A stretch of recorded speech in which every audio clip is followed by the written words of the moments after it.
C'est une crise sans précédent par son ampleur, hein. Les chiffres que nous avons estimés sur l'impact de la crise, c'est que le secteur perdrait au moins 320 milliards de dollars de chiffre d'affaires sur l'année 2020, c'est-à-dire en gros la moitié de son chiffre d'affaires. Et à mon avis, ça va être au moins ça.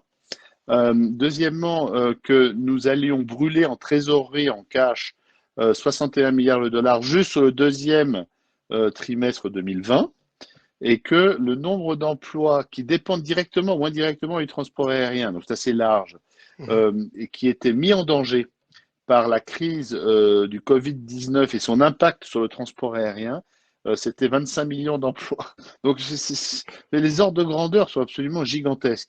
Si on compare aux crises précédentes, c'est beaucoup, beaucoup plus important que September 11, c'est plus important que la crise financière 2008, c'est plus important que le SARS, le H1N1. Donc c'est vraiment sans précédent pour nous, en gros, depuis la fin de la Deuxième Guerre mondiale, en termes d'ampleur.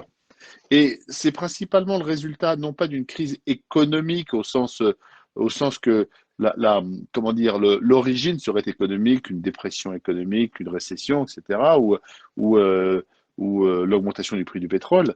C'est un facteur complètement extérieur que chacun connaît, qui est le Mhm. Covid-19, qui a amené les gouvernements à fermer les frontières et à interdire aux gens de voyager. Et donc, nos avions sont au sol sans passagers. C'est aussi simple que ça. Et donc, vous avez pas mal de compagnies qui ont shut down les opérations, complètement arrêtées. Mhm.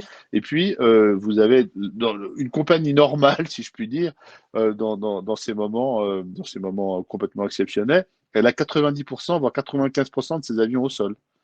Ok. Voilà, donc c'est sans précédent.